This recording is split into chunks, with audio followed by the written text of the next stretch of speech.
हमारी पिछली बातचीत केवल से कैवल्य की यात्रा पर थी और आज हम उसी सिलसिले को आगे बढ़ा रहे हैं। तो अगर कोई सीधे इसी चर्चा पर आए हैं तो हमारी एक सलाह है कि प्लेलिस्ट में जाकर पहले के वीडियोस देख लें। इससे आज की बातों को समझने में और उनसे जुड़ने में काफी आसानी होगी। जी बिल्कुल, क्योंकि ये सारी बातें एक दूसरे से जुड़ी हुई है ना। और हमेशा की तरह अगर कोई सवाल मन में आए तो कमेंट्स में जरूर पूछिएगा। तो चलिए आज के विषय पर आते हैं।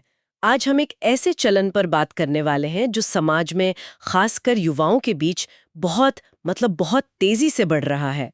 शादी न करने का फैसला। इसे समझने के लिए हमारे पास दो तरह के स्रोत हैं। एक पतंजलि योग सूत्र पर लिखी गई एक आधुनिक टीका जो विशुद्ध आध्यात्मिक दृष्टिकोण देती है, और दूसरा समाजशास्त्र पर एक किताब जी जो पारंपरिक भारतीय जीवन शैली पर आज के दबावों का विश्लेषण करती है। बिल्कुल।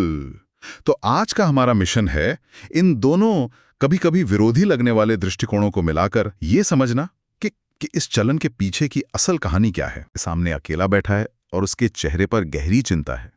ये आज के समय की एक बहुत ही आम तस्वीर बन गई है। बिल्कुल। लेकिन कई लोग कहेंगे कि ये चिंता शादी न करने की वजह से नहीं, बल्कि वो नौकरी के दबाव और आर्थिक अनिश्चितता की वजह से है। क्या हमारे स्रोत इस पहलू पर भी कुछ कहते हैं? हाँ, वो कहते हैं कि आप बिल्कुल सही है, ये चिंता नौकरी और पैसे की ही है। लेकिन स्रोत एक गहरा सवाल पूछते हैं कि क्या ये सिर्फ बाहरी तनाव है या एक तरह का गहरा भीतरी अकेलापन भी है जो इन सब चिंताओं को और बढ़ा देता है। दिलचस्प। शायद आज की हमारी बातचीत इसी सवाल की परतों को खोलेगी। उम्मीद है। तो चलिए इस गुत्थी को सुलझाने की कोशिश करते हैं। सबसे पहले तो ये समझना होगा कि यह चलन ये शुरू कहाँ से हुआ। आजकल कई युवा मिलते हैं जो बड़े आत्मविश्वास से कहते हैं शादी हमें नहीं करनी। हाँ, और उनके पास अपने तर्क भी होते हैं। सही बात है। जैसे कि दो लोगों को साथ रहने के लिए समाज की मोहर की क्या जरूरत है, या हम अपनी आजादी से समझौता क्यों करें। और ये तर्क मतलब ये बेबुनियाद नहीं है। अगर हम समाजशास्त्री स्रोत को देखें तो ये एक तरह से आज की हकीकत पर एक स्वाभाविक प्रतिक्रिया है। पहली बात तो है जिम्मेदारियों का डर। आज की दुनिया में एक व्यक्ति के तौर पर ही इतनी जिम्मेदारियां हैं।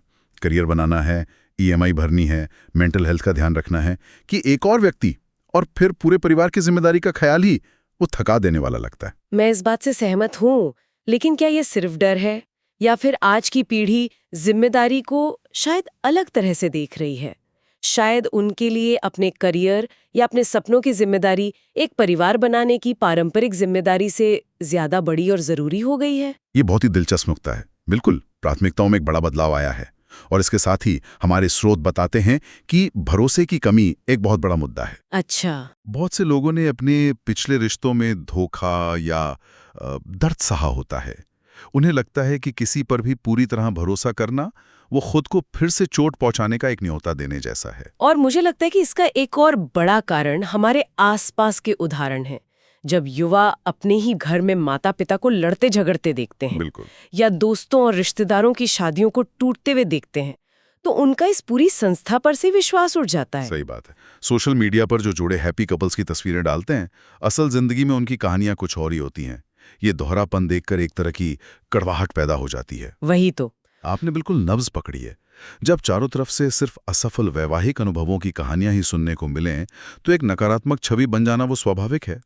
तो ये कहना गलत होगा कि युवा गैर जिम्मेदार हो गए हैं। असल में वे बहुत ज्यादा सोच समझकर हर पहलू का विश्लेषण करके ये फैसला ले रहे हैं। ये एक सचेत चुनाव है, लापरवाही नहीं। ठीक है, तो ये जो डर है जिम्मेदारी का, गलत पार्टनर चुनने का, दिल टूटने का, ये सब बहुत व्यक्तिगत और आधुनिक स्तर पर है।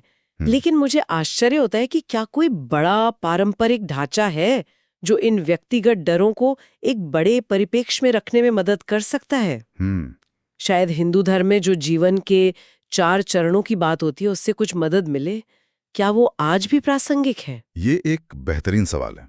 हमारे आध्यात्मिक स्रोत यहीं पर एक अलग दृष्टिकोण सामने रखते हैं। वे जीवन को 4 पुरुषार्थों या कह सकते हैं 4 लक्ष्यों में बांटते हैं: धर्म, अर्थ, काम और मोक्ष। इसे एक सीढ़ी की तरह समझिए। पहला पायदान है धर्म, यानी अपने कर्तव्यों का पालन करना, मर्यादा में रहना। और अर्थ का मतलब सिर्फ पैसा कमाना नहीं है, जैसा कि अक्सर समझा जाता है। बिल्कुल नहीं। ये है धर्मपूर्वक अर्थ, मतलब धर्म के रास्ते पर चलकर धन कमाना, ताकि आप सिर्फ अपना नहीं बल्कि अपने परिवार, समाज और राष्ट्र का भी पोषण कर सकें। अच्छा। इसके बाद आता है धर्मपूर्वक काम। यहाँ काम का अर्थ सिर्फ शारीरिक इच्छाएं नहीं बल्कि ईश्वर की सृष्टि को आगे बढ़ाने में एक माध्यम बनना है।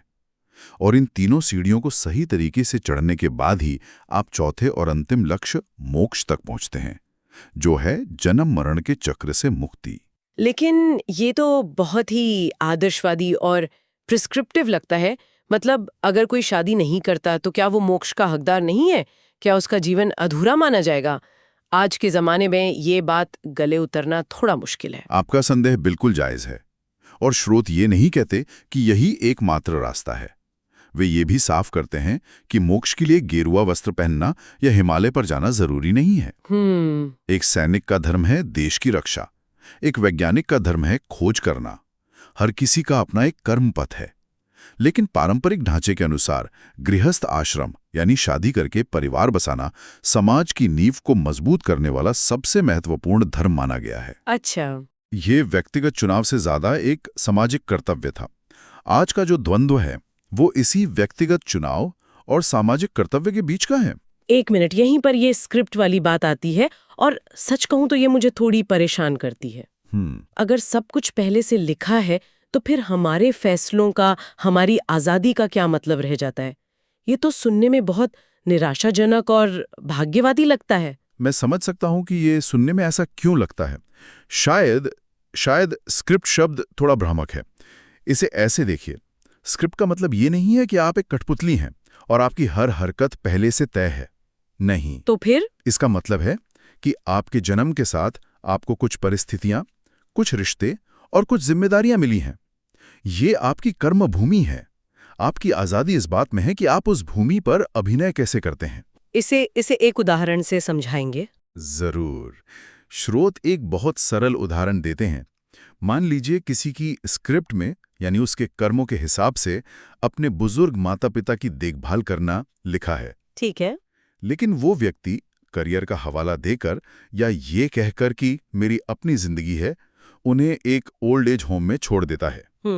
अब उसने अपनी स्वतंत्र इच्छा का इस्तेमाल तो किया, लेकिन आध्यात्मिक दृष्टिकोण कहता है कि ये कर्म खत्म नहीं हुआ। तो फिर उस कर्म का क्या होता है? वो कर्म एक कर्ज की तरह आपके खाते में जुड़ जाता है, शायद ब्याज के साथ। ब्याज के साथ? हाँ।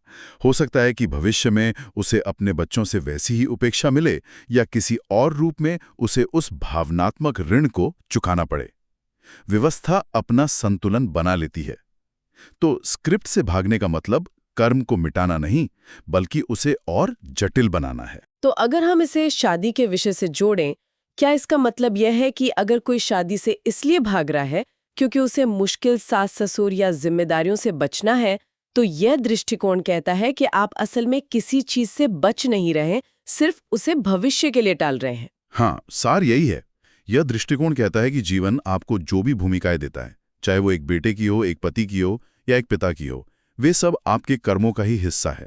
उन्हें स्वीकार करके अच्छी तरह निभा लेने में ही समझदारी है, क्योंकि जीवन बहुत छोटा है। सही बात है। हम सब ना बड़े बुजुर्गों को यह कहते सुना है, अरे ऐसा लगता है कल की तो बात थी, समय पंख लगाकर उड़ जाता है। आपने भूमिका की बात की तो स्रोतों में जीवन की तुलना एक ट्रेन यात्रा से की गई है, जो मुझे बहुत पसंद आई। जब हम ट्रेन में कुछ घंटों का सफर करते हैं तो अजनबी सहयात्रियों से भी एक रिश्ता सा बन जाता है ना। हम उनकी छोटी मोटी आदतों पर ध्यान नहीं देते क्योंकि पता होता है कि ये साथ बस कुछ देर का है। बिल्कुल। जिंदगी भी तो एक छोटी सी ट्रेन यात्रा ही है। हमारे परिवार, दोस्त, सहकर्मी, ये सब सहयात्री ही तो हैं। हाँ। अगर हम ये याद रखें कि ये सफर बहुत लंबा नहीं है, तो हम छोटी छोटी बातों में कि उसने ऐसा क्यों कहा या इसने वैसा क्यों किया, उलझना बंद कर देंगे। इन बातों का कोई मतलब नहीं रह जाएगा। बिल्कुल। मुझे याद है एक बार मैं दिल्ली से मुंबई ट्रेन में जा रही थी और मेरे सहयात्री पूरे रास्ते अपने ऑफिस की पॉलिटिक्स के बारे में शिकायत करते रहे। अच्छा। जब उनका स्टेशन आया वो उतरे और मैं सोचने लगी, इतनी छोटी सी यात्रा में भी हम कितना बोझ लेकर चलते हैं। आपका मतलब शायद यही है। एकदम यही। हम सब इस जीवन रूपी नाटक में सिर्फ कलाकार हैं। हमें ये स्वीकार करना होगा कि हम स्क्रिप्ट लिखने वाले या डायरेक्टर नहीं हैं। वो अधिकार ईश्वर का है। एक अच्छे कलाकार का काम स्क्रिप्ट पर सवाल उठाना नहीं, बल्कि अपने हिस्से के अभिनय को इतनी शिद्दत और खूबसूरती से करना है कि लोग याद रखें। तो चलिए अब इन दोनों धागों को एक साथ लाने की कोशिश करते हैं। एक तरफ युवाओं के बहुत ही वास्तविक और जायज डर है, आर्थिक असुरक्षा, भावनात्मक खालीपन, बराबरी के रिश्ते की चाह, और दूसरी तरफ ये आध्यात्मिक ढांचा है जो धर्म, कर्म और एक स्क्रिप्ट की बात करता है। इन दोनों को मिलाया कैसे जाए? ये तो एक दूसरे के विरोधी लगते हैं। ये इस चर्चा का सबसे जरूरी हिस्सा है। देखिए, श्रोत ये नहीं कह रहे हैं कि अपने डरों को नजरअंदाज कर दो और आंख बंद करके शादी कर लो। नहीं। तो फिर वे एक अलग ही दिशा में इशारा कर रहे हैं। उनका तर्क है कि आज के समाज में जो अकेलेपन और डिप्रेशन की महामारी फैली है, उसकी एक बड़ी वजह है हमारा अत्यधिक आत्म केंद्रित हो जाना, मतलब हाइपर सेल्फ सेंटर्ड। इसका क्या मतलब हुआ? इसका मतलब है कि मैं, मेरा करियर, मेरी खुशी, मेरी आज़ादी, ये सोच इतनी हावी हो गई है कि हम उन भूमिकाओं और जिम्मेदारियों से कट गए हैं जो हमें एक बड़े सामाजिक ताने बाने से जोड़ती थी। जब हम कर्म से भागते हैं, चाहे वो परिवार की जिम्मेदारी हो या समाज की, तो हम उस सहारे को खो देते हैं जो इन भूमिकाओं से हमें मिलता था। हम एक द्वीप की तरह अकेले रह जाते हैं। तो आप ये कह रही हैं कि ये डिप्रेशन का एकमात्र कारण नहीं है? नहीं, बिल्कुल नहीं।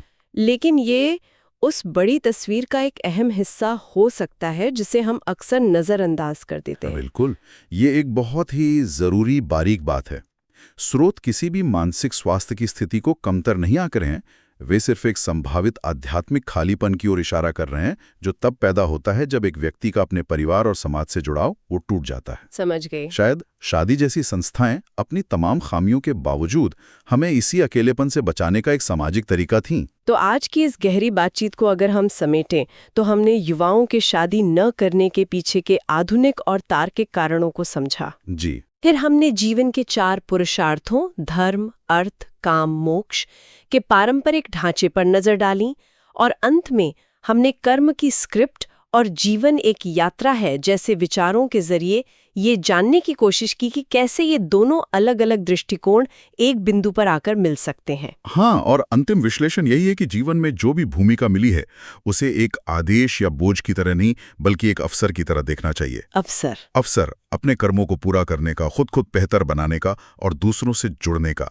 स्रोतों के अनुसार जिम्मेदारियों से भागना हमें आजाद नहीं करता, बल्कि हमें अकेलेपन के एक अदृश्य पिंजरे में कैद कर देता है, और उस कर्ज को तो चुकाना ही पड़ता है, आज नहीं तो कल, शायद ज्यादा ब्याज के साथ। बहुत खूब। तो आज की इस चर्चा को हम यहीं रोकते हैं, लेकिन हमेशा की तरह श्रोताओं के लिए एक सवाल छोड़कर जा रहे हैं। इस पर जरूर सोचिएगा। अगर जीवन को एक स्क्रिप्ट माना जाए और हम सबको एक भूमिका मिली है, तो असली आज़ादी किस में है? अपनी मर्जी से उस स्क्रिप्ट को बदलने की लगातार कोशिश करने में, या फिर जो भूमिका मिली है उसे निभाने की कला में इतनी महारत हासिल कर लेने में कि आप उस स्क्रिप्ट के बंधनों से ही ऊपर उठ जाएं?